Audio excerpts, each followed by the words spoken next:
Namaste all. Let's start this evening with the prayer. Om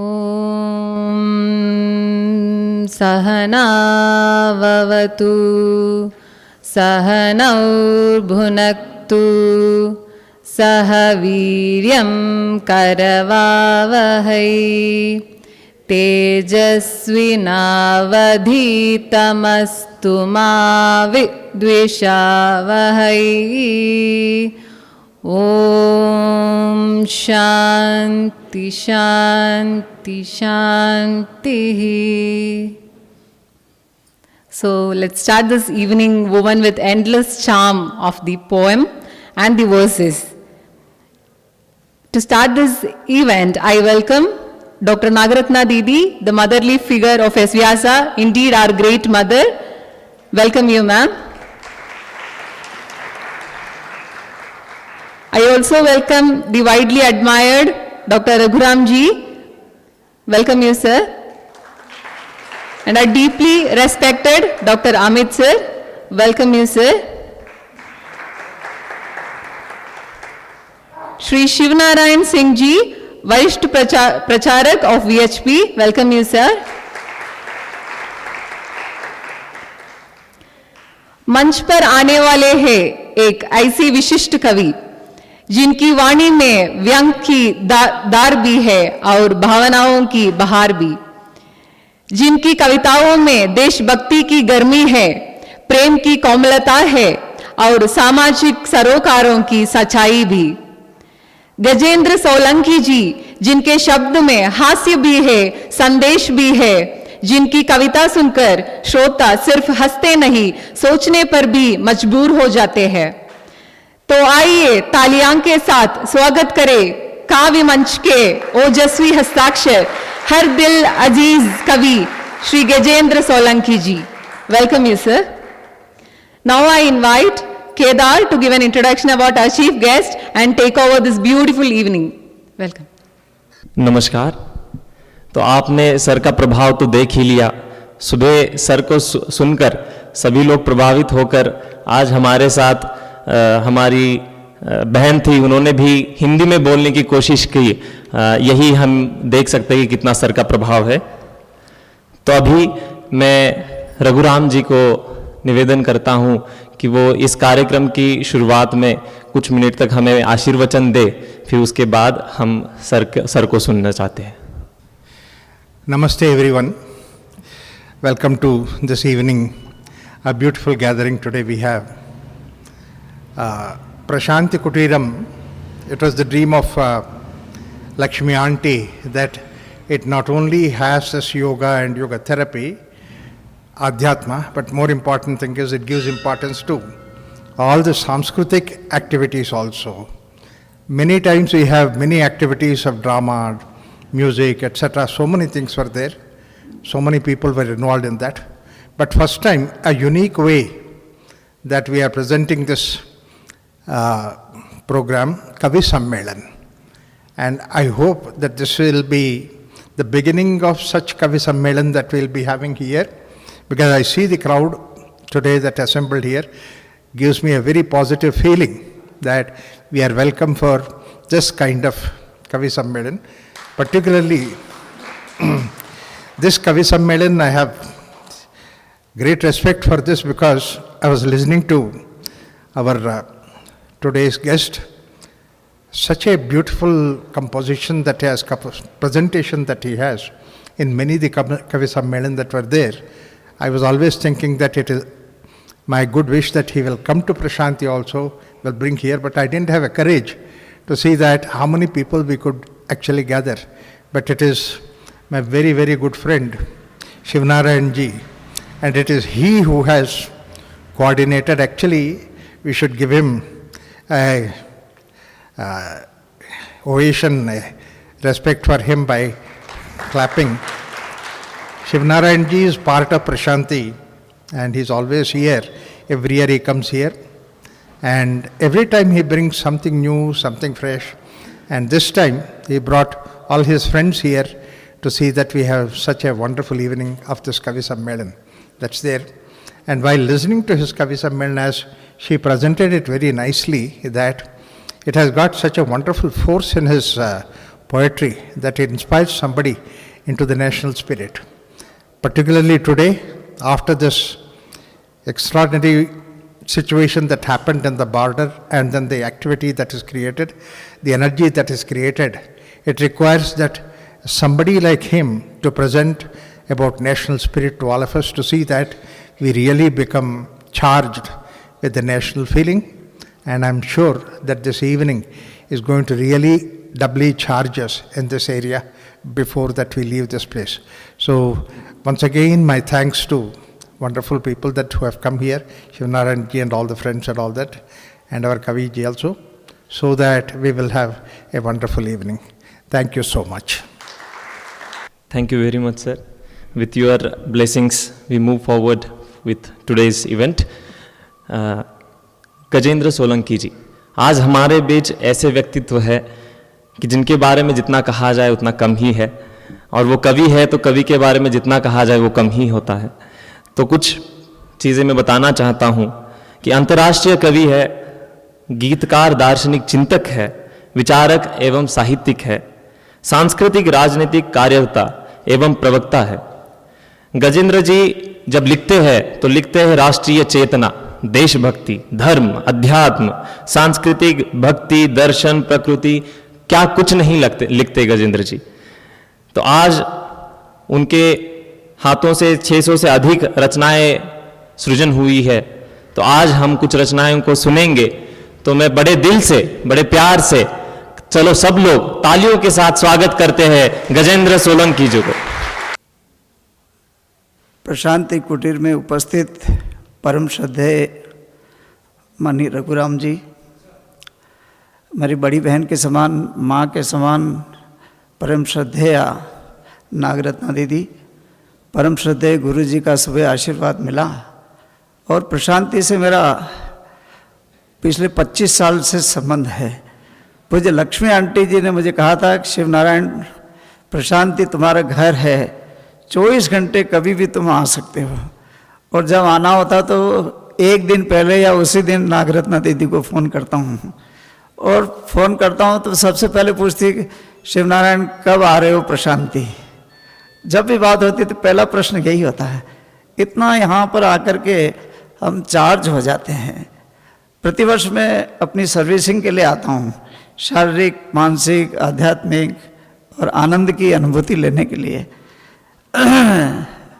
माननीय गजेंद्र सिंह जी मेरे बहुत अच्छे परम मित्र हैं।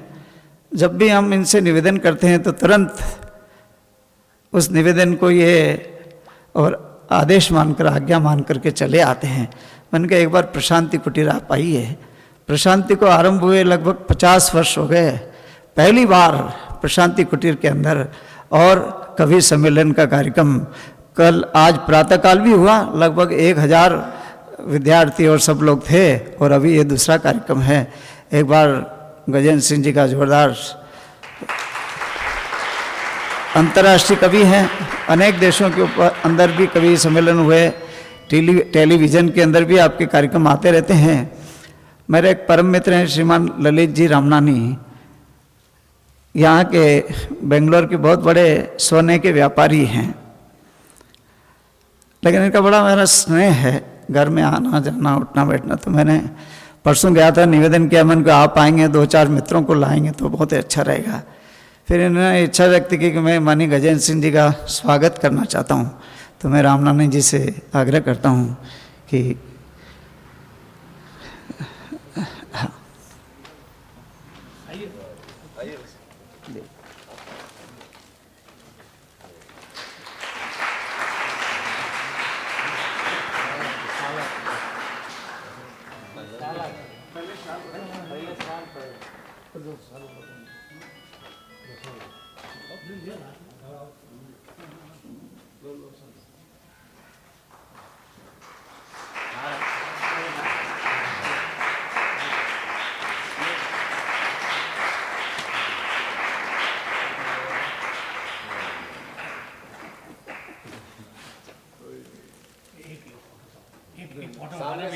ले रहा है बाद में दे देंगे।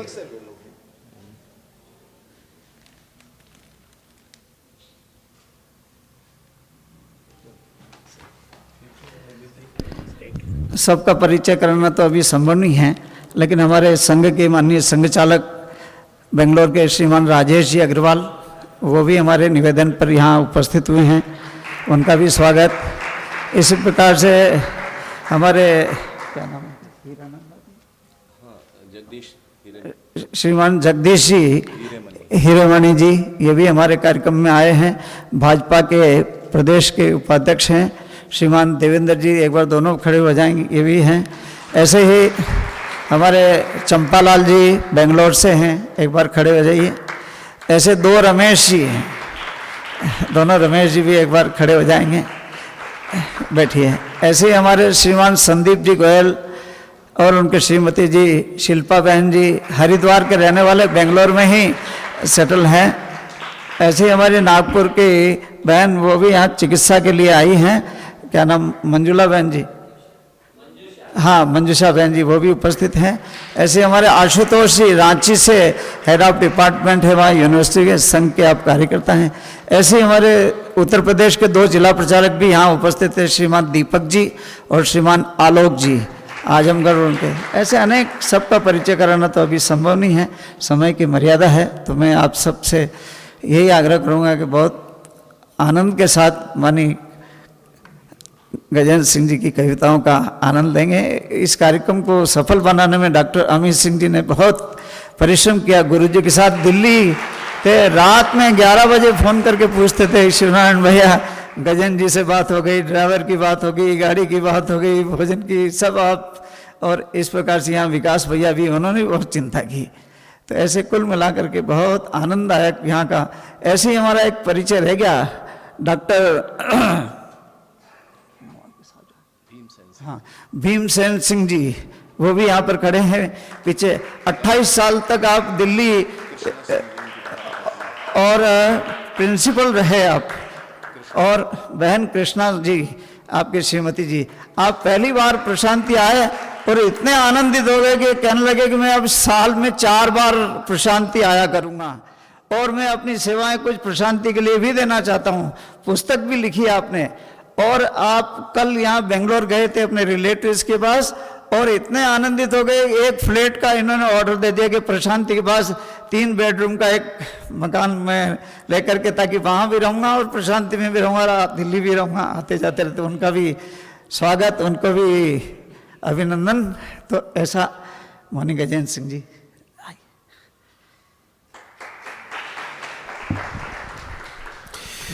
आपने मेरे स्वागत में काफी जोरदार तालियां बजाई।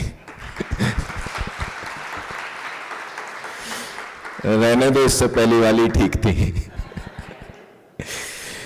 आदरणीय शिव कुमार जी भाई साहब ने हमारे मित्रों का परिचय कराया। आदरणीय परम आदरणीय रघुराम जी की गरिमा में उपस्थिति है। आदरणीय मातृतुल्य नगरत्ना जी दीदी, और भी यहाँ सभी उपस्थित जनों का मैं अभिनंदन करता हूँ, वंदन करता हूँ। और कवि सम्मेलन है, कविता आप सुनते रहते होंगे, अलग अलग माध्यमों से, टीवी चैनलों से कवि सम्मेलन भी कराते होंगे। बेंगलोर के लोग हैं, ललित जी आए, उन्होंने मेरा स्वागत किया। सोने के व्यापारी हैं। मैं सोच रहा था गिफ्ट में कुछ खैर कोई बात नहीं है। बहुत अच्छा है, लंबे चौड़े व्यक्तित्व हैं, देखने 6 फुट 1 इंच हाइट है। सब्जी मंडी में जाते हैं तो समस्या खड़ी हो जाती है। एक बार सब्जी मंडी में गए कि नींबू कैसे दिए, बोले झुक के देखो संतरे हैं। चलिए, आनंद की बात है। फकत दिल ही नहीं, आओ मिलाकर हाथ चलना है, हमें लेकर तुम्हारे प्यार की सौगात चलना है। और कहां तक ले चलोगे इस सफर को तय करो खुद ही, जहां तक भी चलोगे अब तुम्हारे साथ चलना है, जहां तक भी चलोगे अब तुम्हारे साथ चलना है। और कहना चाहता हूं कि बनारस की सुबह अनुपम अवध की शाम लाया हूं, बनारस की सुबह अनुपम अवध की शाम लाया हूं, मोहब्बत का खजाना मैं तुम्हारे नाम लाया हूं। और दिलों में प्यार का दरिया यहां सबके ही बहता है, रगों में रक्त भारत का यहां सबके ही बहता है। सुनाने में सभी को देश का पैगाम लाया हूं, सुनाने में। भैया एक दोस्त, ये माइक वाले, इसको एक जगह सेट कर दो, बार बार चेंज करोगे तो मुझे अपने आप को एडजस्ट करने में। मैं सुबह यहाँ सभागार में था तो यहाँ पर उस समय नौजवानों की संख्या बहुत ज़्यादा थी। इस समय भूतपूर्व नौजवानों की संख्या ज़्यादा है तो कोई बात नहीं है। मैं ऐसा मानता हूं कि कवि सम्मेलन जो होता है, संख्या भी कम है, संख्या की भी कोई चिंता नहीं है, क्योंकि कुरुक्षेत्र के मैदान में आप जानते हैं भगवान कृष्ण जब गीता सुना रहे थे, गीता सबसे बड़ी कविता है हमारे, उससे बड़ी कविता तो कुछ है नहीं, तो एक श्रोता थे और एक ही कवि थे हमारे भगवान कृष्ण, और एक अर्जुन श्रोता थे, बाकी दूर से सुन रहे थे कुछ लोग।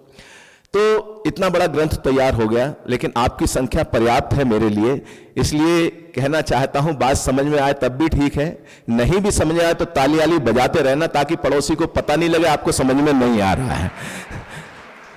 ये अपनी इज्जत की बात है, मेरे लिए कुछ नहीं है। तो दरअसल क्या होता है कि कवियों के पास कोई तबला, हारमोनियम, कोई वाद्य यंत्र तो होता नहीं है, केवल शब्द होते हैं, भावनाएं होती हैं, कविता, गीत, गजल होती हैं, और आपकी प्रतिक्रिया आती है तो कवि को भ्रम रहता है कि आपको समझ में आ रहा है। तो आनंद के साथ आप सुनने के लिए यहां पर हैं। बहुत सारे विषय हो सकते हैं, कल मिले ना मिले प्यार गवाही के लिए, कल उठे ना उठे हाथ सुराही के लिए, आज की शाम को रंगीन बना लें इतना, कोई कोना न बचे रात की स्याही के लिए, कोई कोना न बचे रात की स्याही के लिए। मैं अपेक्षा कर रहा था कि गुरुदेव भी अभी, लेकिन उनको कहीं जाना पड़ गया, उनकी उपस्थिति और भी मुझे ऊर्जा दे रही थी सुबह।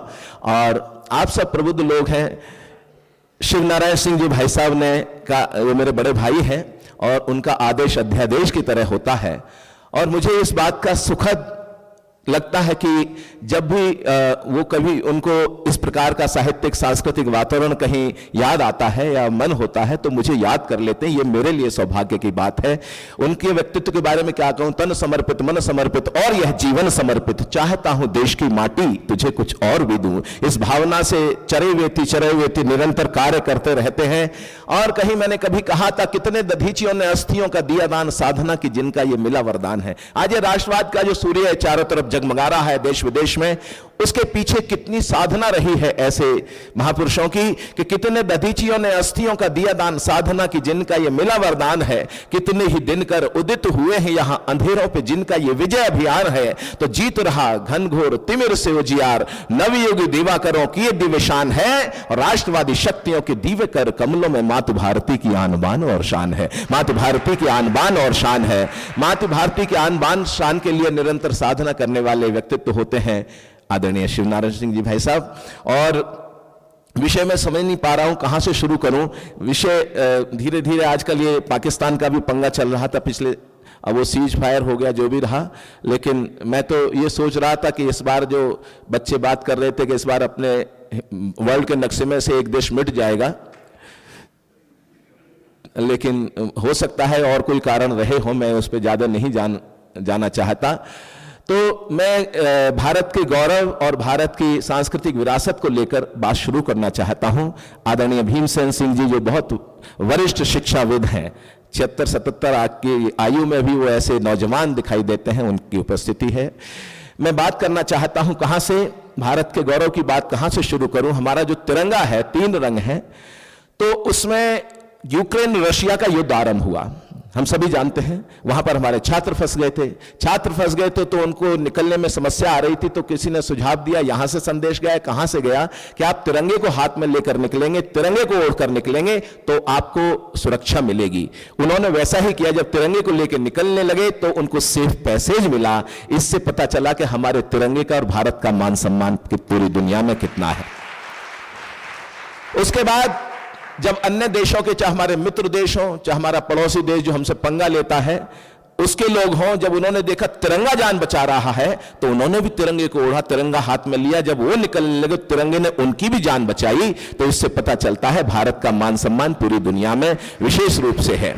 तब मैंने कहा कि इस लोकतंत्र के शिखर का जो सिंगार है, इस लोकतंत्र के शिखर का जो सिंगार है, जिन 3 रंगों से ही वतन में बहार है, हिंदू हो, मुसलमान हो, सिख हो कि ईसाई, हर हिंद के वासी को तिरंगे से प्यार है। हर हिंद के वासी को तिरंगे से प्यार है। वहां से बात शुरू करता हूं, आपके तालियां आप मेरे साथ दीजिएगा।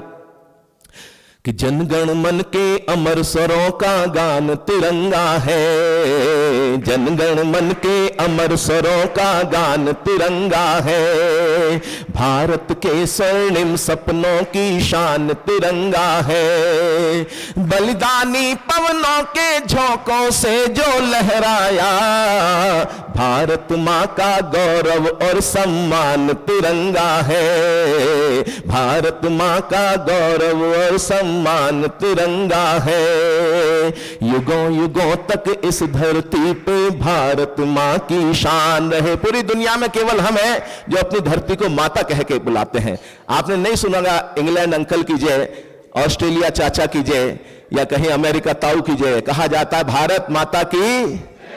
हाँ, कि युगों युगों तक, आइए साथ, युगों युगों तक इस धरती पे भारत माँ की शान रहे, राम कृष्ण गौतम के वंशज वाली ये पहचान रहे, राम कृष्ण गौतम के वंशज वाली ये पहचान रहे, रामायण गीता पुराण गुरु ग्रंथ साहिब हो होठों पर, लेकिन सबसे पहले हर एक दिल में हिंदुस्तान रहे, लेकिन सबसे पहले हर एक दिल में,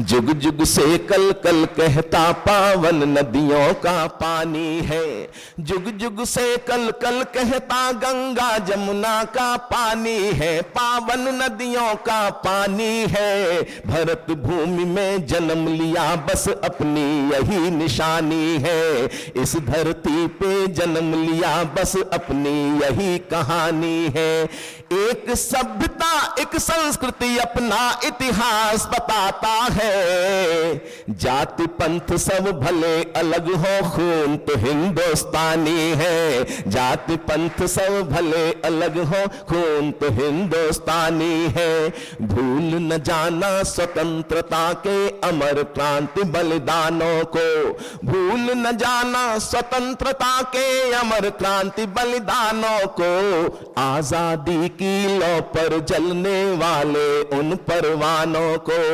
आजादी की लौ पर जलने वाले सब परवानों को, दाग गुलामी वाला धोने खातिर झूल गए फांसी, आओ मिलकर नमन करें आजादी के दीवानों को, आओ मिल हम नमन करें आजादी के दीवानों को, आजादी के दीवानों, आजादी। मैं अभी भी देख रहा हूं कुछ लोग जो है हाथ बांध के ऐसे बैठे हुए हैं जैसे खुद को मुगले आजम मुझे अनारकली समझ रहे हैं। तालियां बजाओ, इसमें क्या प्रॉब्लम है? कोई प्रोटोकॉल थोड़ी, या वैट थोड़ी लगा तालियों में कोई वैट नहीं है, कोई टैक्स नहीं है। अब भाई साहब मैं क्या बताऊं आपके, तो मैं समझ रहा हूं साधना, कुछ लोगों के आप देख रहे हैं फेस ठीक ठाक है, सरफेस थोड़ा सा, ललित जी भी उसमें शामिल हैं। तो मैंने ऐसे पूछ लिया कि पहले तो बाल हुआ करते थे, अब क्या हुआ? बोले किसी पुरुष के सर पे 2 ही महिलाएं हाथ फेरती, एक मां एक पत्नी, जब मां हाथ फेरती है तो बाल बढ़ते हैं। तो जो भाभी जी का प्यार लेके साथ में चलते हैं उनको मैं प्रणाम करता हूं।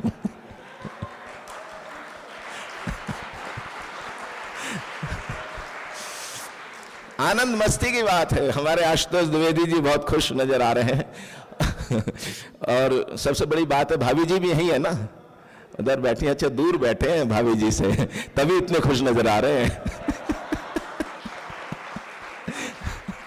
मैं सोच रहा हूं इतने खुश नजर आए, ताली बजा रहे हैं, हंस रहे हैं, बिल्कुल निर्भय होके, तो अच्छी बात है। वैसे भी हमारे देश में पति पत्नी के संबंध बहुत अच्छे होते हैं। हरियाणा के भी लोग यहाँ पर होंगे, हमारे बहुत सारे मित्र हैं हरियाणा के। तो वो हरियाणा के जो पति पत्नी में लड़ाई हो गई हरियाणा में, तो पत्नी ने जो डायलॉग मारा पति पर वो बड़ा विशिष्ट था। पत्नी ने पति से कहा, देखो जी अगर तुम झूठ बोल रहे हो तो भगवान तुम्हें अभी उठा ले, और मैं झूठ बोल रही हूं तो मुझे विधवा कर दे।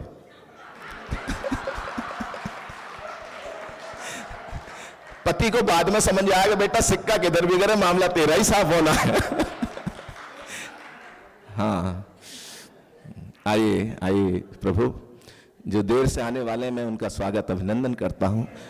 उन्होंने भारतीय परंपरा का जो निर्वाह किया है क्योंकि अमेरिका में वही लोग सुरक्षित थे जो देर से पहुंचे थे 9/11 को।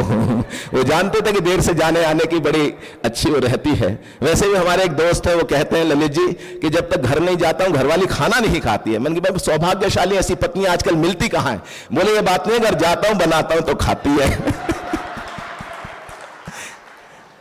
तो ऐसी परिस्थितियां हैं, लेकिन बहुत आनंद के साथ बच्चे हैं आइएगा। सुबह वाले कहाँ श्रोता हैं, वो भी थोड़ा और ऊर्जावान रहता सभागार।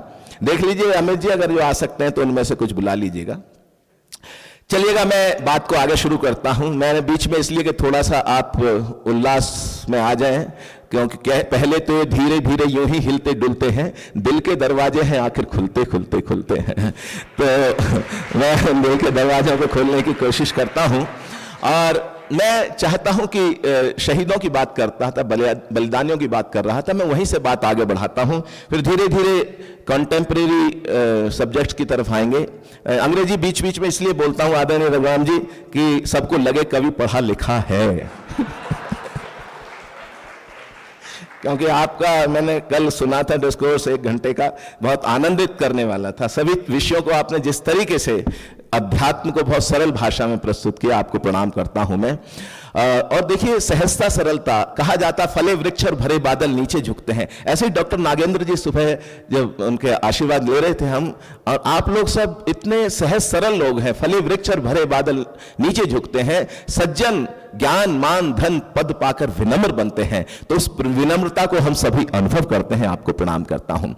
लीजिएगा शुरू करता हूं कुछ विषय, और आपका मन चाहता हूं शहीदों को याद करते हैं तो मैं यूं तो इतिहास में पीछे जाएं तो बहुत सारे ऐसे नाम आते हैं जिनके कारण भारत की सभ्यता संस्कृति हिंदुत्व बच पाया। उनमें से 3-4 नामों से बात शुरू करना चाहता हूं।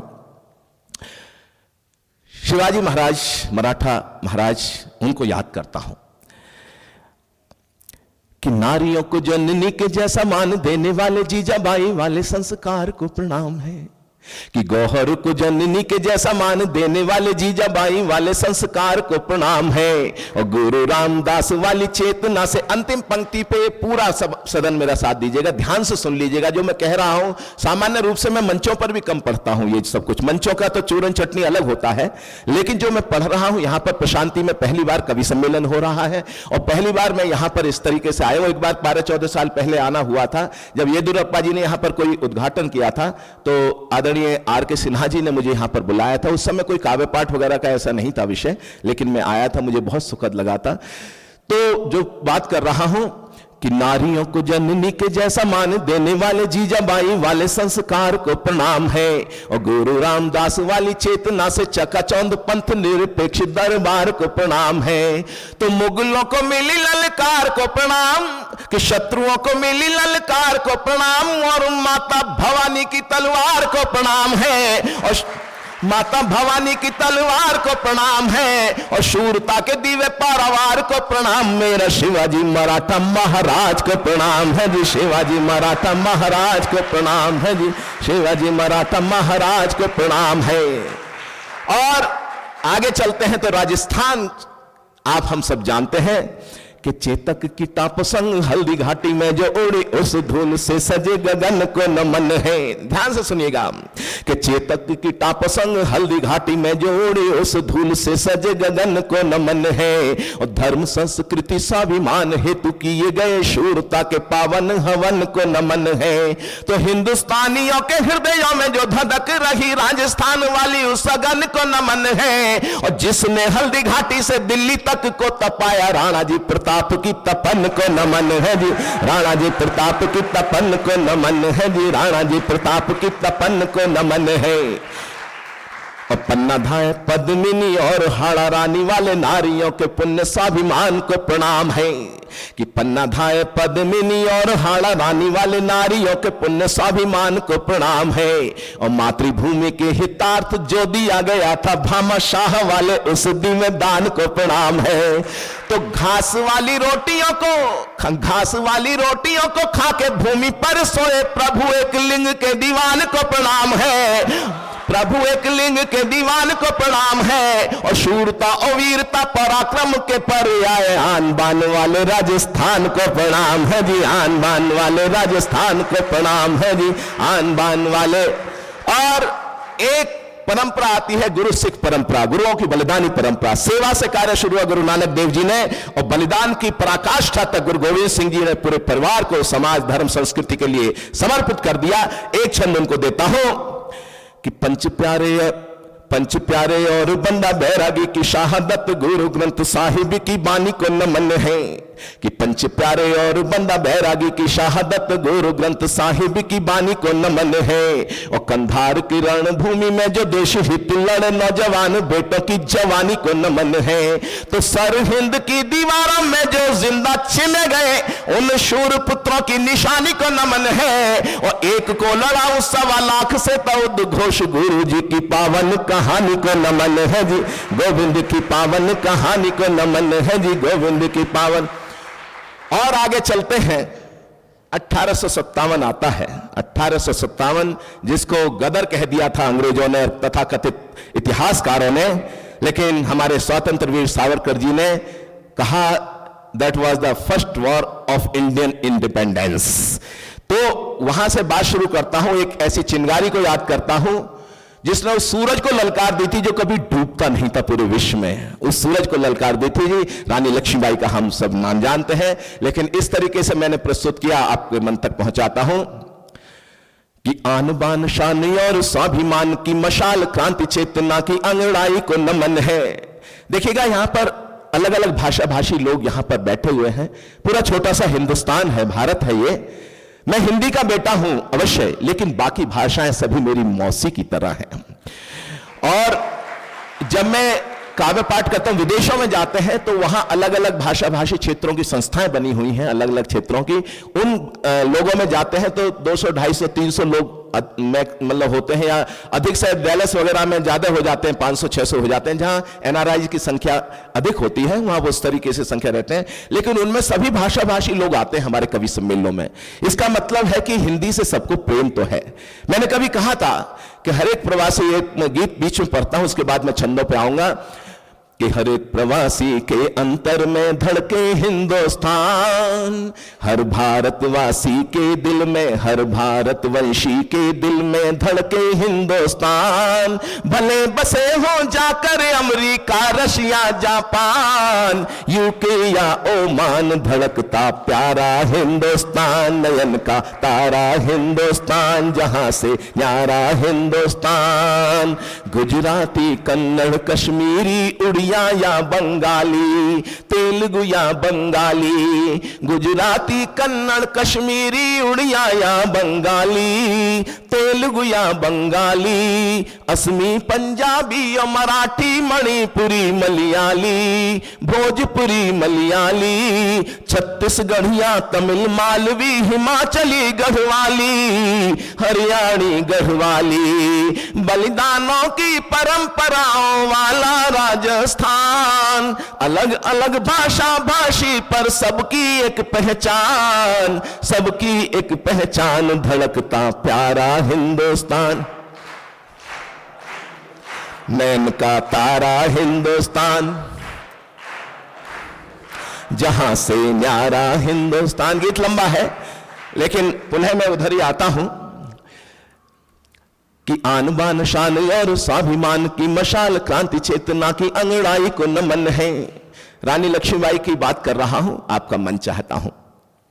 उस समय बहुत सारे रजवाड़े अपना स्वाभिमान गिरवी रखे हुए थे, मुझे बताने की जरूरत नहीं, इतिहास सब जानते हैं आप, लेकिन बहुत कम कुछ लोग अलग अलग तरीके से समीक्षाएं करते हैं, व्याख्या करते हैं, लेकिन अपना सर्वोच्च बलिदान देने के लिए कोई आगे कम ही आते हैं लोग। तब मैंने कहा कि आन बान शान और स्वाभिमान की मशाल क्रांति चेतना की अंगड़ाई को नमन है। और काल के कराल भाल जिससे तिलक किया उस पुण्य लहू की ललाई को नमन है। तो झांसी राजवंश की कमाई को नमन और अमर स्वरों की शहनाई को नमन है। और चिड़िया की बाज से लड़ाई को नमन, रानी लक्ष्मीबाई शौर्य तरुणाई को नमन है जी, लक्ष्मीबाई शौर्य तरुणाई को नमन है। और जिनके लहू से लाल क्रांति वाला इतिहास जलियांवाला बाग के शिकारों को नमन है, कि जिनके लहू से लाल क्रांति वाला इतिहास जलियांवाला बाग के शिकारों को नमन है, और शांति अहिंसा के हथियारों को नमन, और क्रांति के गगन के सितारों को नमन है। तो आजादी की डोली के कहारों को नमन, और लाला जी के सीने के प्रहारों को नमन है, और तुम लाला जी के सीने के प्रहारों को नमन है, और तुम मुझे खून दो मैं तुम्हें आजादी दूंगा। दिल्ली चलो वाली ललकारों को नमन है जी, दिल्ली चलो वाली ललकारों को नमन है। मुझे ऐसा लग रहा है कि इधर के लोगों ने लंच नहीं किया आज, बोले शांत शांत से। मातृशक्ति इधर है, दोनों तरफ है, वैसे तो कोई ऐसी बात नहीं है। या तो मेरी बात पहुंच नहीं रही हो सकता है, लेकिन मैंने पहले ही कहा बात नहीं भी समझ में आए तो ताली जहां बज रही हो साथ बजा देना चाहिए कोई समस्या नहीं है। नेताजी सुभाष चंद्र बोस ने नारा दिया था, तुम मुझे खून दो मैं तुम्हें आजादी दूंगा। भाई साहब चल दिए राजेश जी? अच्छा, आज की बैठक को थोड़ा आधा घंटा विलंब कर लेते हैं, कोई बात नहीं, बोल दीजिएगा। यहाँ एक अच्छी देख लीजिएगा, मैं आपको जबरदस्ती तो नहीं रोकूंगा। तुम अधूरी बात सुनकर चल दिए, जो सुना तुमने अभी तक अन कहा उससे अधिक है, और जो कहा मैंने अभी तक अन कहा उससे अधिक है। मैं तुम्हारी और अपनी ही कहानी लिख रहा हूं, वक्त ने जो की थी मुझ पर मेहरबानी लिख रहा हूं, और पत्र मेरा अंतरक पढ़ते तो ये मालूम होता मैं तुम्हारे नाम अपनी जिंदगानी लिख रहा हूं। आपके कर्मयोग को ही मैं शब्दों से भाषा दे रहा हूं।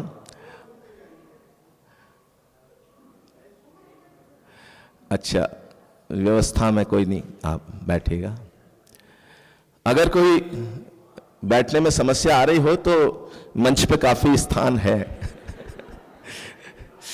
चलिएगा, एक दो छंद और पढ़ता हूं। अंडमान निकोबार के बारे में बहुत सारे विषय आते हैं, तो वहां पर हम सभी जानते हैं किस प्रकार का इतिहास रहा है अंडमान निकोबार का, सेलुलर जेल का। उस पर मैंने कुछ कहा, और आक्रोश तब ज्यादा उमड़ा जब एक हमारे मंत्री जी यूपीए के वो गए वहां पर, उन्होंने स्वतंत्र वीर सावरकर का शिलालेख हटाया, गांधी जी का शिलालेख लगा दिया। पीड़ा ये कतई नहीं है कि गांधी जी का देश में सम्मान क्यों होता है, पीड़ा केवल इतनी है कि बलिदानियों का अपमान क्यों होता है। इस बात पर मैंने कहा कि नहीं वेदना गांधी जी का होता क्यों सम्मान यहां, मन तो घायल देख देख बलिदानों का अपमान यहां। और जो आजादी लाए भारत मां के राज दुलारे हैं, और जितने प्यारे बापू हमको सब बलिदानी प्यारे हैं। कोई कलम नहीं चाहेगी गांधी का अपमान लिखे, शांति अहिंसा वाली पावन आंधी का अपमान लिखे, और माना बापू शांति अहिंसा की राहों के राही थे। काला पानी वाले भी तो मां के वीर सिपाही थे, काला पानी वाले भी तो मां के वीर सिपाही थे। याद करो रानी झांसी और भगत सिंह की टोली को, याद करो रानी झांसी और भगत सिंह की टोली को, याद करो अल्फ्रेड पार्क में शेखर वाली गोली को, दिल्ली दूर नहीं है नेताजी वाली उस बोली को, याद करो जी जलियांवाले बाग की खोनी होली को, याद करो जी जलियांवाले बाग की खोनी होली को।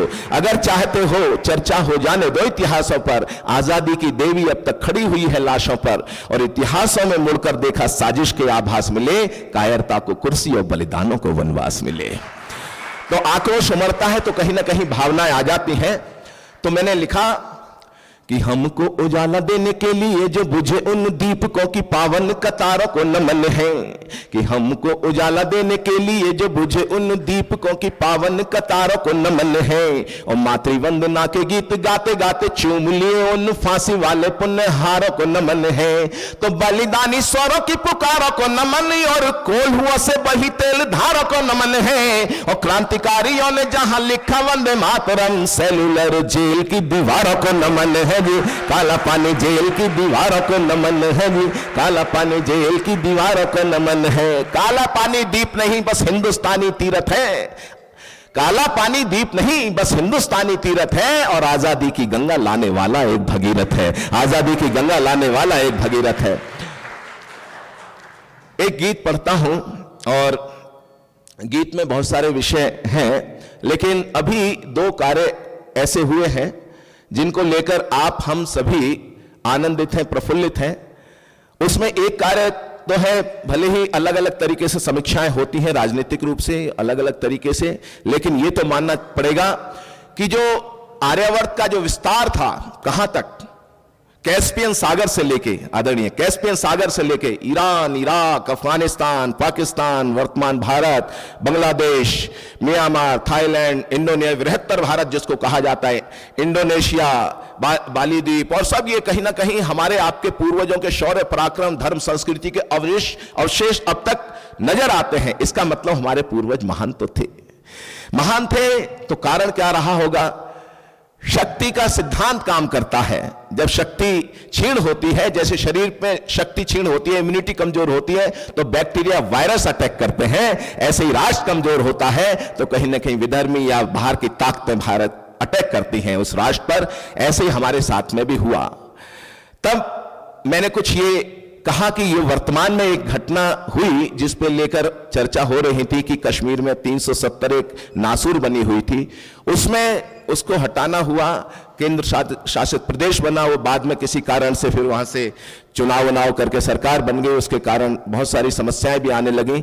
लेकिन मैंने एक कवि होने के नाते, जो वक्त की आंधी से खबरदार नहीं है, कुछ और ही होंगे वे कलमकार नहीं है, तो इस भावना को लेकर मैंने गीत लिखा। उसका एक दो अंतरे सुनाता हूं आपको और मेरा साथ दीजिएगा आप। मैं जानते ही हूं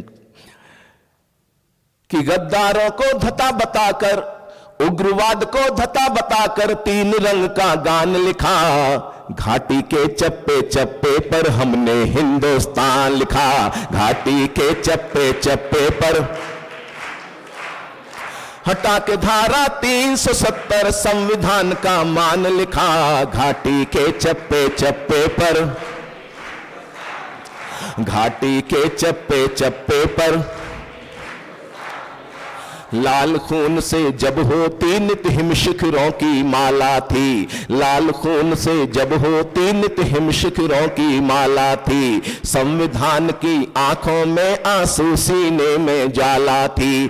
अमर तिरंगा चौराहों पर जहां जलाया जाता था। अमर तिरंगा चौराहों पर जहां जलाया जाता था। मासूमों को गद्दारी का पाठ पढ़ाया जाता था। मासूमों को गद्दारी का पाठ पढ़ाया जाता था। तो घायल झीलों और चिनारों, घायल झीलों और चिनारों पर मरहम वरदान लिखा। घाटी के चप्पे चप्पे पर, घाटी के चप्पे चप्पे पर। ये मैं क्षमा चाहता हूं, कुछ लोगों के हाथ में मोबाइल ऐसे नजर आ रहे हैं।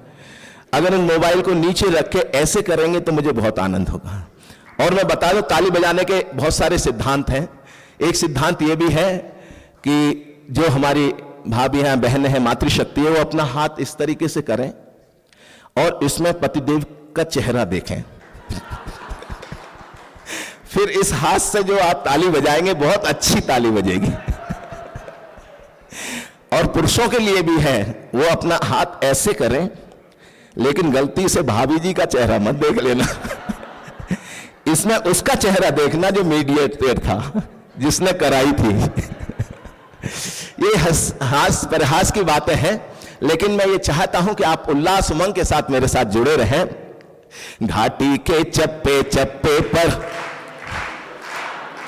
हटा के धारा 370 संविधान का मान लिखा। घाटी के चप्पे चप्पे पर हमने हिंदुस्तान लिखा।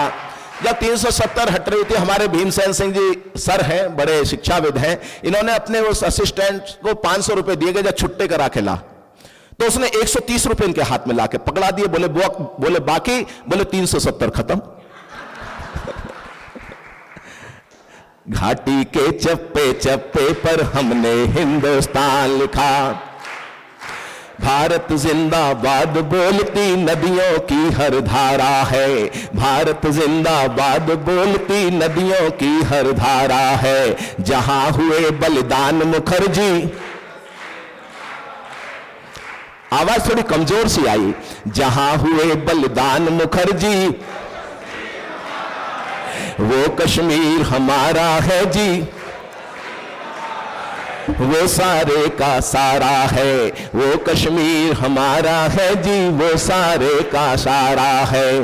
दिल्ली के सिंहासन ने जीने का जलवा सिखा दिया, दिल्ली के सिंहासन ने जीने का जलवा सिखा दिया। उग्रवाद के आकाओं को साफ आईना दिखा दिया, उग्रवाद के आकाओं को साफ आईना दिखा दिया। तो सदियों तक होते आए, सदियों तक होते आए बलिदानों का सम्मान लिखा घाटी के चप्पे चप्पे पर, घाटी के चप्पे चप्पे पर। हटा के धारा 370 संविधान का मान लिखा घाटी के चप्पे चप्पे पर। हमने हिंदुस्तान लिखा, हमने हिंदुस्तान लिखा, हमने हिंदुस्तान लिखा।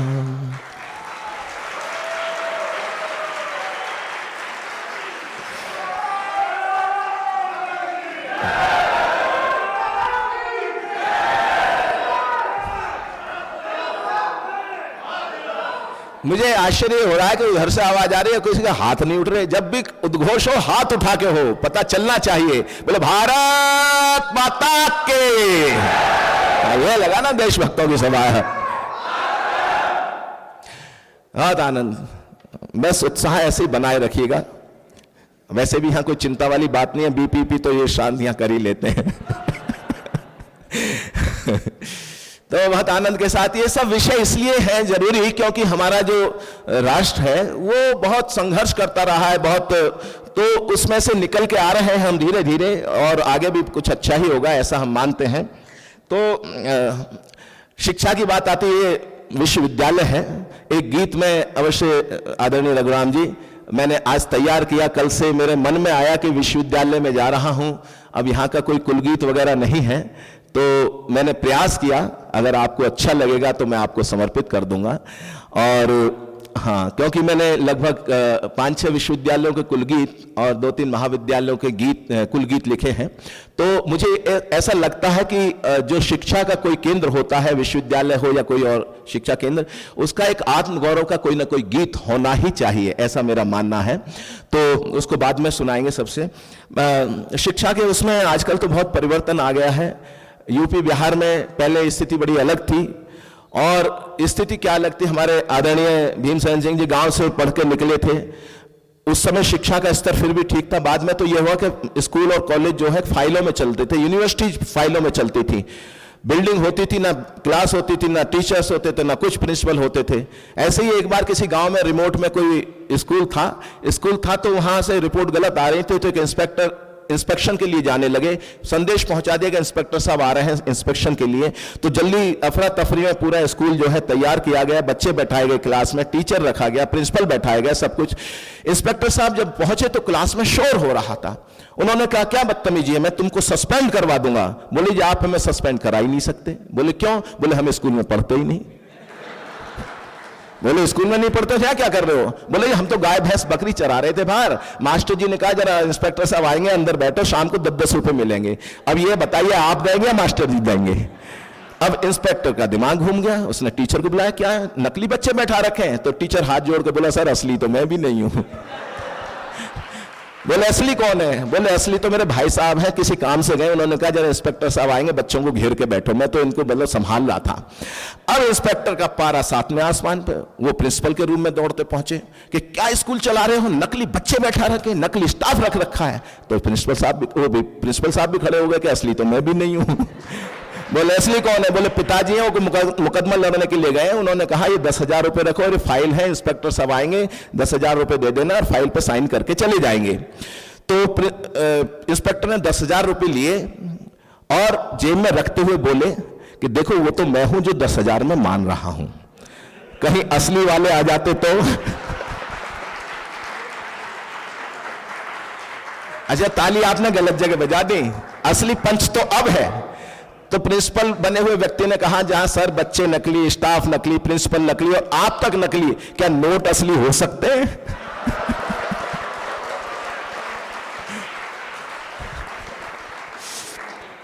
तो शिक्षा का मामला जो है बड़ा गर्व है। वो क्लास में बच्चे का एडमिशन कराने के लिए ले गए, उसके फादर, तो उस प्रिंसिपल साहब ने पूछ लिया, सामान्य रूप से पूछ लेते हैं कि आपका बच्चा है, तो औपचारिकता में कह दिया जाए आप ही का है। तो ऐसे ही पूछा कि आपका बेटा है, बोला जी आप ही का है। अब बच्चा परेशान हो गया कि हम तो इनका बेटा, ये कह रहे हैं प्रिंसिपल साहब का बेटा हूं, मैं गलत घर में पल रहा हूं क्या। तो अब बच्चे से उन्होंने पूछ लिया कि आपके पिताजी है, बोले हाँ जी आप ही के हैं। बच्चे हैं, 2-3 साल एक क्लास में फेल हो गया, तो मास्टर ने डांटा, नालायक 3 साल से एक क्लास में पढ़ा हुआ, शर्म नहीं आती। तो बोला कि गुरुजी आप भी तो एक क्लास में 10 साल से पढ़ा रहे हैं। अब प्रिंसिपल, उनको गुस्सा है मास्टर जी को, नालायक तेरी क्लास में राजेंद्र प्रसाद हमेशा क्लास में फर्स्ट आते थे। तो पलट के बोला गुरुजी रहने, आपकी उम्र में भगत सिंह फांसी चढ़ गए थे। बच्चे हैं, कुछ ना कुछ ऐसा चलता है, और कविताओं का असर हुआ, कोई बात नहीं। बैठिए भाई साहब, बैठ जाइएगा। आप थोड़ा कम एक्सरसाइज किया करो।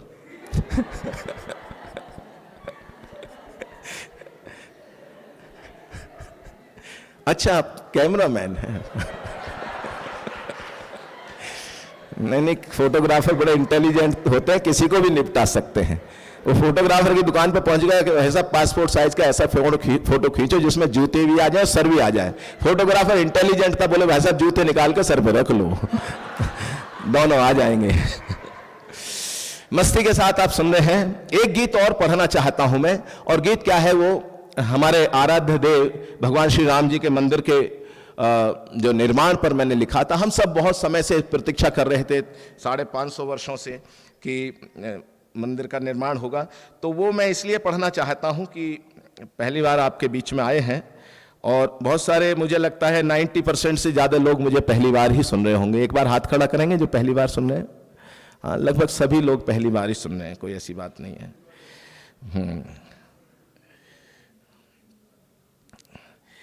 वो गीत थोड़ा सा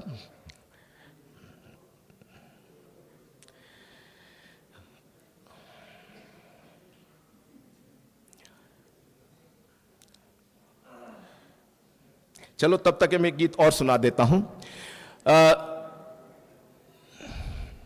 प्रवासियों के बारे में मैंने गीत सुबह सुनाया था, उस गीत को मैं फिर से सुना देता हूं, क्योंकि वो ऐसा है, इसमें से अधिकांश लोग उस समय नहीं थे। वो गीत अच्छा है, और कोई बात नहीं, ठीक है, कोई समस्या नहीं।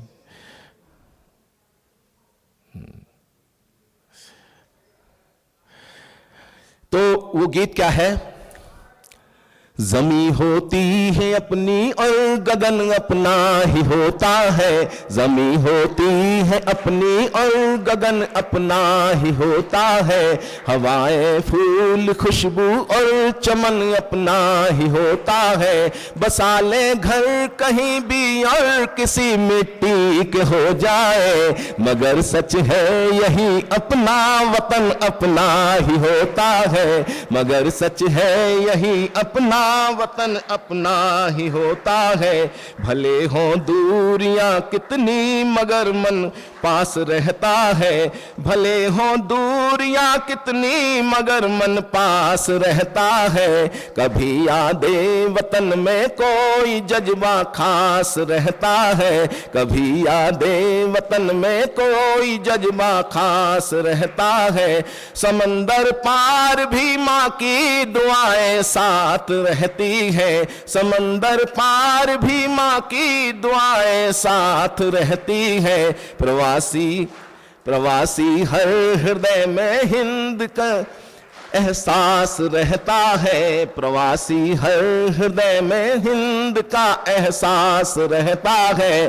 और पंक्ति देखिएगा, परिंदे भूल कर भी कब गगन को भूल पाते हैं। परिंदे भूल कर भी कब गगन को भूल पाते हैं। भला गुल भी कभी अपने चमन को भूल पाते हैं। भला गुल भी कभी अपने चमन को भूल पाते हैं। भले ही स्वर्ग सी सुविधाएं हों परिवेश में, लेकिन भले ही स्वर्ग सुविधाएं हों परिवेश में, लेकिन वतन से दूर रहकर कब वतन को भूल पाते हैं वतन से दूर रहकर कब वतन को भूल पाते हैं। तो वो जो NRIs, इंडियन डायस्पोरा के जो लोग हैं, भारतवंशी हैं, प्रवासी भारतीय हैं, उनके दिल में जो हिंदुस्तान धड़कता है, उस धड़कन को मैंने शब्द और स्वर दिया है। उसमें आप भी शामिल होंगे तो अच्छा आनंद रहेगा। मुझे लगता है आप में से बहुत सारे लोग होंगे जिनके मित्र, रिश्तेदार या कोई ना कोई विदेशों में रहते होंगे। तो उस गीत को पढ़ता हूं और आपका मन चाहता हूं कि भारत के परिंदों की जग में पहचान तो जिंदा है। भारत के परिंदों की जग में पहचान तो जिंदा है।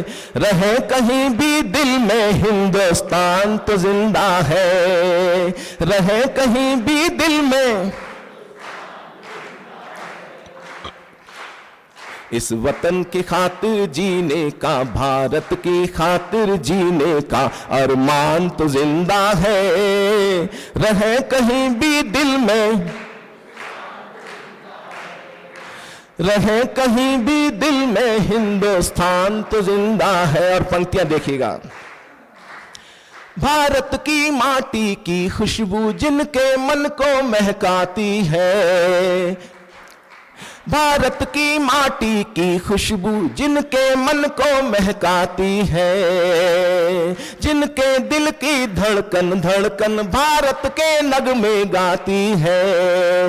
तन भले प्रवासी हो जाए मन तो भारत की थाती है। दामन में हो लाखों खुशियां अपनों की आस सताती है।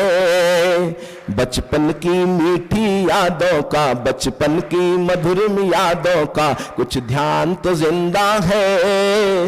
रहे कहीं भी दिल में, रहे कहीं भी दिल में हिंदुस्तान तो जिंदा है। और कहता हूं, भारत मां की संतानों ने सारे जग को सम्मान दिया। भारत मां की संतानों ने सारे जग को सम्मान दिया। हम बने प्रवासी रहे जहां उस कर्म भूमि को मान दिया। सारी वसुधा है घर अपना सबसे पहले ये ज्ञान दिया। शिव शंकर बन विष पान किया, मानवता को वरदान दिया। शुभ सत्य सनातन संस्कृति का, शुभ सत्य सनातन संस्कृति का दिन मान तो जिंदा है। रहे कहीं भी दिल में, रहे कहीं भी दिल में हिंदुस्तान तो जिंदा है। भारत के परिंदों की जग में पहचान तो जिंदा है। रहे कहीं भी दिल में हिंदुस्तान तो जिंदा है। वंदे मातरम, वंदे बोलो भारत माता की।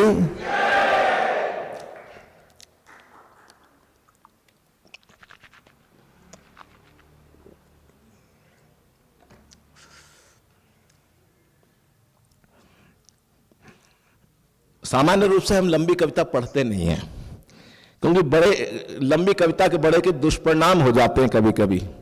ललित जी, एक बार एक कवि ने बहुत लंबी कविता पढ़ दी, इतनी लंबी कि 90 साल के जो दादाजी थे वो फिर थे, नहीं हजम हुई लंबी कविता। परिणाम ये हुआ, कवि के ऊपर केस हो गया, कोर्ट में लाया गया। जज साहब ने डांटा, नालायक इतनी लंबी खतरनाक कविता सुना तो एक व्यक्ति कम कर दिया, तुम्हें फांसी की सजा होनी चाहिए, अपनी अंतिम इच्छा बताओ। तो कवि हाथ जोड़ के बोला, सर वही कविता एक और आपको सुनाना चाहता हूं।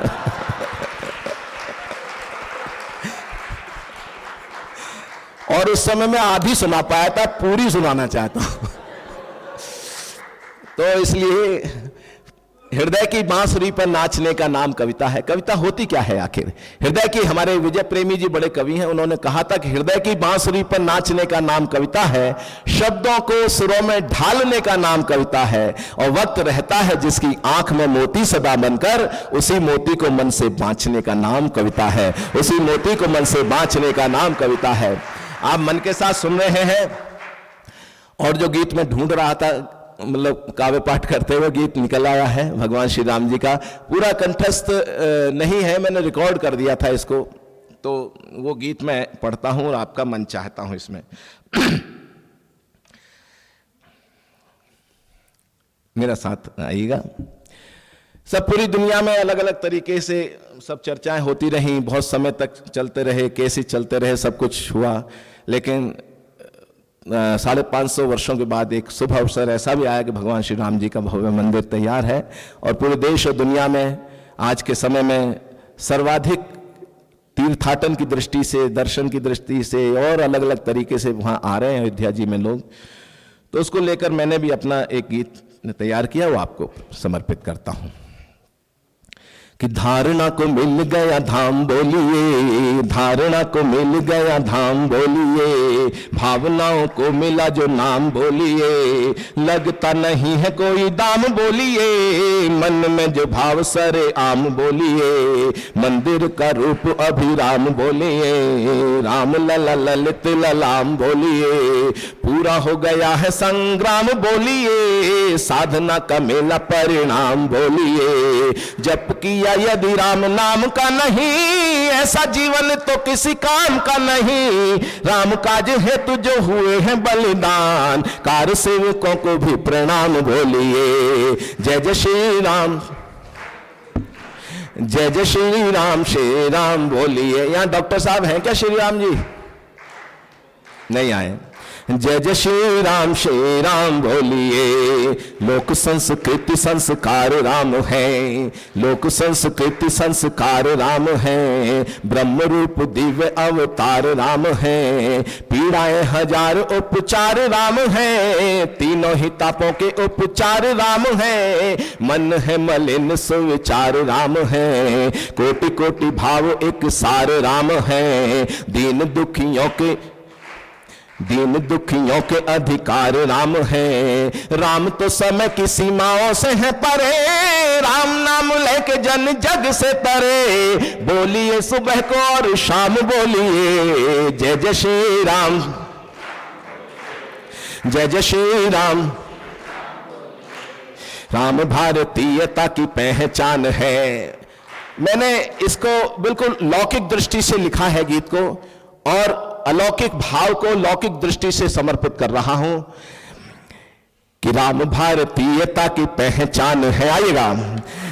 राम भारतीयता की पहचान है, राम राष्ट्र चेतना के प्रतिमान है, राम है विहान और स्वाभिमान है, राम वनवासियों के दिन मान है, राम जी जगत हेतु वरदान है, राम कर्ण कर्ण में विराजमान है, मन से पुकारिए तो आएंगे जरूर, मन से पुकारिए तो आएंगे जरूर, आशाओं की भोर प्रभु लाएंगे जरूर, बिगड़े बनेंगे सभी काम बोलिए, जय जय श्री राम, जय जय श्री राम। हृदयों में अंकित जो चित्र राम है, हृदयों में अंकित जो चित्र राम है, श्रेष्ठ से भी श्रेष्ठ वो चरित्र राम है, दीन और दुखियों के मित्र राम है, महकाए मन को वो इत्र राम है, अविरल निश्चल पवित्र राम है, श्याम वर्ण सुंदर सुचित्र राम है, जब कोई और राह न दिखाई दे, जब कोई और राह ना दिखाई है, पूरी होती कोई राह ना दिखाए, पूरी होती कोई चाह ना दिखाई दे, कर आंख बंद एक नाम बोलिए, जय जय श्री राम, जय जय श्री राम। वाल्मीकि तुलसी के गीत राम जी, वाल्मीकि तुलसी के गीत राम जी, शबरी निषाद की है प्रीत राम जी, पूर्ण जीव जगत के मीत राम जी, प्रेम साधना का नवनीत राम जी, सत्य की असत्य पर जीत राम जी, रघुकुल की अनूठी रीत राम जी, राम रोम रोम में समाये हुए हैं, भक्ति योग चेतना जगाए हुए हैं, पल प्रतिपल आठों याम बोलिए, जय जय श्री राम, जय जय श्री राम। और सुनिएगा, मैं राजनीति से इतर सोच रहा हूं, क्योंकि आराध्य तो हम अपना मानते हैं, हिंदू धर्म वाले मानते हैं, लेकिन अगर पूर्वजों की दृष्टि से देखा जाए तो किसी भी जाति पंथ संप्रदाय के लोग हों, भगवान सभी के हैं। तो मैंने उसी भाव को इसमें रखा है कि भारत की एकता, आइएगा, भारत की एकता अखंडता है राम, भारत की एकता अखंडता है राम, भेदभाव से परे समानता है राम। राजेश जी, सामाजिक समरसता का सिद्धांत इस बंद में दे रहा हूं मैं आपका। भारत की एकता अखंडता है राम, भेदभाव से परे समानता है राम, शक्ति भक्ति शौर्य की प्रधानता है राम, मानव के मन की विशालता है राम, मध्य क्रुद्ध युद्ध के दयालुता है राम, भारत महान की महानता है राम, हर जाति पंथ संप्रदाय के हैं राम, हर जाति पंथ संप्रदाय के हैं राम, हर पद्धति के पर्याय के हैं राम, धन्य धन्य है अयोध्या धाम, बोलिए जय जय श्री राम, जय जय श्री राम। धारणा को मिल गया धाम, बोलिए भावनाओं को मिला जो नाम, बोलिए लगता नहीं है कोई दाम, बोलिए मन में जो भाव सरे आम, बोलिए मंदिर का रूप अभिराम, बोलिए राम लला ललित ललाम, बोलिए पूरा हो गया है संग्राम, बोलिए साधना का मेला परिणाम, बोलिए जप किया यदि राम नाम का नहीं, ऐसा जीवन तो किसी काम का नहीं, कार सेवकों को भी प्रणाम, बोलिए जय जय श्री राम, जय जय श्री राम, जय जय श्री राम, बोलो जय जय श्री राम, बोलो भारत माता की।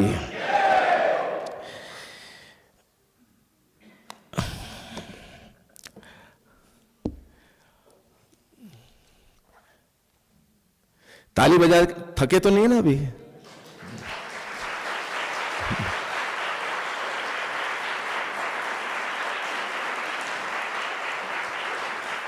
बस समझ गया, समझ गया। मैं ऐसा मानता हूं, अभी मैंने एक टिप्पणी कर दी थी कि भूतपूर्व नौजवान, अभूतपूर्व नौजवान, तो ऐसा नहीं है। मैंने ये सोचा मैंने कि जवानी का मतलब केवल क्रोनोलॉजिकल एज से तो नहीं होता है, वो बायोलॉजिकल एज होती है, इमोशनल एज होती है, इंटेलेक्चुअल एज होती है, बहुत सारी एज के रूप होते हैं। तो मैंने कहा कि जिस भी व्यक्ति के दिल में, मैं राष्ट्रवादी व्यक्ति हूं, कविताएं राष्ट्रवादी करता हूं, जिस भी व्यक्ति के दिल में धड़कता हिंदुस्तान है, क्रोनोलॉजिकल एज कुछ भी हो, वो हर व्यक्ति नौजवान है।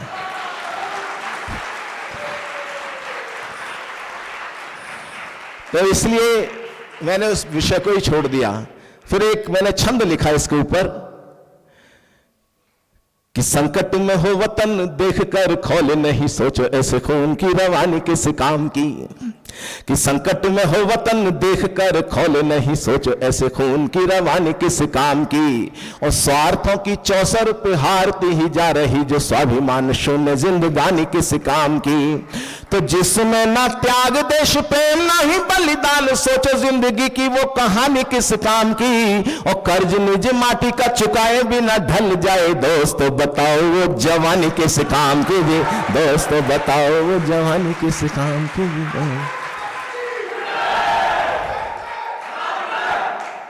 और जो जवानियां देश पर कुर्बान होने के लिए आगे बढ़ते हैं, उनमें से एक नाम होता है भगत सिंह का। उनको भी याद कर लेना चाहिए मुझे लगता है, क्योंकि उस समय जो चल रहा था आजादी का संग्राम, नरम दल गरम दल दोनों ही काम कर रहे थे, लेकिन जिनसे भयभीत होते थे वो क्रांतिकारी थे। भगत सिंह को याद करते हुए दो छंद कहता हूं मैं कि घोड़ी, जिस उम्र में लोग सोचते हैं कि अच्छी शिक्षा हो जाएगी, नौकरी हो जाएगी, कुछ व्यवसाय हो जाएगा, शादी हो जाएगी, बच्चे हो जाएंगे, ये सब कुछ मतलब सामान्य सी प्रक्रिया समाज की, मनोविज्ञान है, उससे अलग हटके 23 साल की उम्र में इतिहास लिख जाता है व्यक्ति। तब मैंने कहा कि घोड़ी चढ़ने की नहीं मन में ललक रही, फांसी चढ़ने का चावली ये बलिदानी था। कि घोड़ी चढ़ने की नहीं मन में ललक रही, फांसी चढ़ने का चावली ये बलिदानी था। और लावा बन बहता था शोणित शिराओं में, जो वीर अभिमानी पंचनद वाला पानी था। तो 10 गुरुओं की शक्ति भक्ति भावना का ज्वार, फिरंगी को ललकार वीर स्वाभिमानी था। आतताइयों ने भले फांसी पे चढ़ा दिया हो, अमर मशाल बना क्रांति का सेनानी था। अमर मशाल बना क्रांति का सेनानी था। और मातृभूमि को दिलाने मुक्ति जो कमाया, नाम बलिदानी शौर्य की सच्चाई को नमन है। कि मातृभूमि को दिलाने मुक्ति जो कमाया, नाम बलिदानी शौर्य की सच्चाई को नमन है। और जिसने अमर क्रांति ज्वाल को जन्म दिया, ऐसी पुण्य कोख वाली माई को नमन है। जिसने अमर क्रांति ज्वाल को जन्म दिया, ऐसी पुण्य कोख वाली माई को नमन है। तो इनकलाब जिंदाबाद वाले घोष को नमन, इनकलाब जिंदाबाद वाले घोष को नमन। आजादी के युद्ध के कन्हाई को नमन है। और वरमाल की बजाय फांसी को गले में डाला, भगत की क्रांति तरुणाई को नमन है जी। भगत की क्रांति तरुणाई को नमन है जी। भगत की क्रांति तरुणाई को नमन है। एक इससे पूर्व मैं कुल गीत की प्रस्तुति करूं, एक कविता मैं और सुनाना चाहता हूं। आक्रोश में लिखी गई है, तो विषय बहुत सारे हो सकते हैं। वो कविता इसलिए पढ़ना चाहता हूं कि जिन भावनाओं के सागर में से आप निकल रहे थे, मैं भी उनमें से ही निकल रहा था। अभी पीछे हालांकि बार बार बहुत सारे ऐसी घटनाएं होती रहती थी, लेकिन ये घटना बहुत दिनों के बाद, पुलवामा के बाद ये पहलगाम की घटना हुई, तो मैंने आक्रोश में लिखा और वो 1-2 अंतरे सुनाता हूं।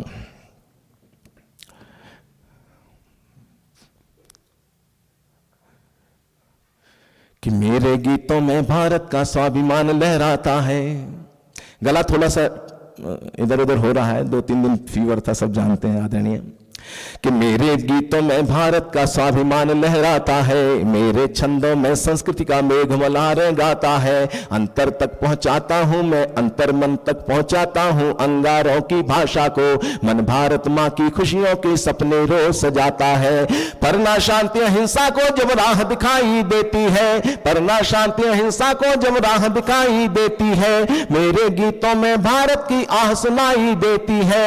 उग्रवाद पहलगांव में कातिल मौसम शोले ही बरसाता हो, उग्रवाद के सर्वनाश की चाह दिखाई देती है। तो हाल वतन का लिखने को मैं जो ही कलम उठाता हूँ, शबनम भी लिखना चाहूं मैं अंगारे लिख जाता हूँ जी। शबनम भी लिखना चाहूं मैं अंगारे लिख जाता। और मानव अधिकारों की बात करने वालों के लिए मैंने कहा कि मानव अधिकारों की भाषा जो हमको समझाते हैं, मानव अधिकारों की भाषा जो हमको समझाते हैं, उनके ही द्वारा हिंसा के पाठ पढ़ाए जाते हैं। क्या मानव अधिकार का मतलब गुंडों को आजादी है?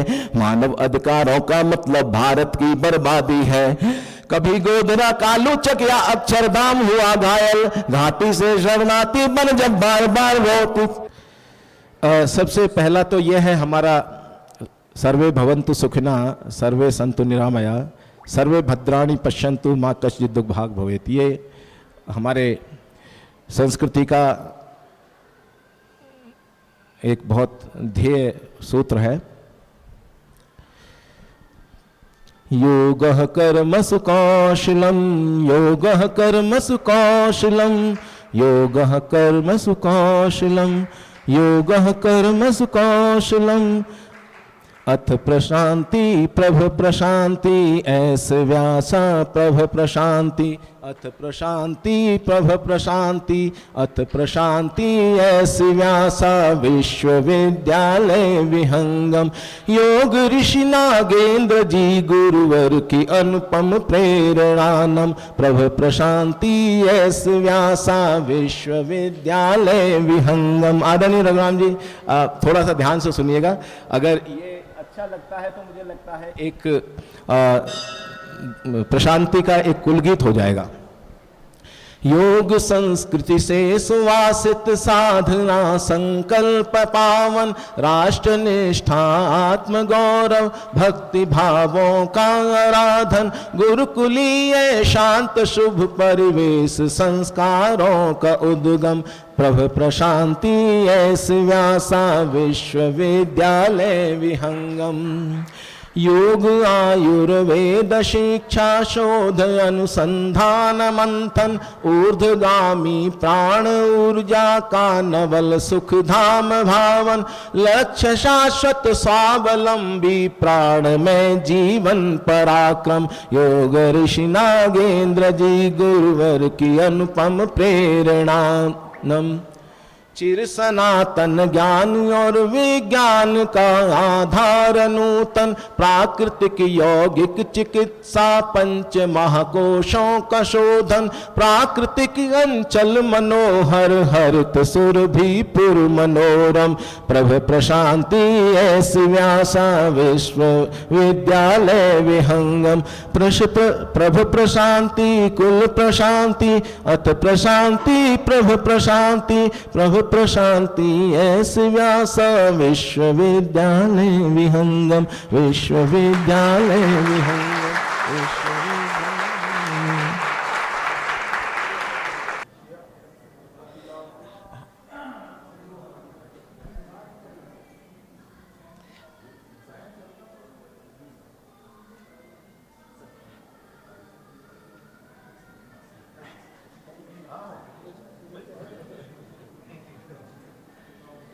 जोरदार तालियों के साथ गजेंद्र भाई का स्वागत। वाह,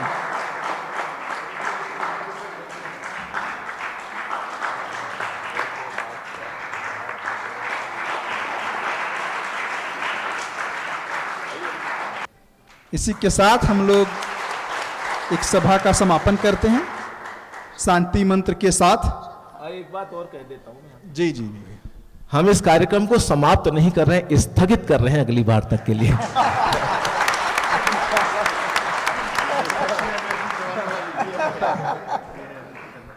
और आप सभी लोगों का सहृदय बहुत बहुत धन्यवाद, जो आप लोगों ने जी इतना इंस्पायर किया। सर्वे भवन्तु सुखिनः, सर्वे सन्तु निरामया, सर्वे भद्राणि पश्यन्तु, मा कश्चित् दुःखभाग् भवेत्। ओम शांति शांति शांति।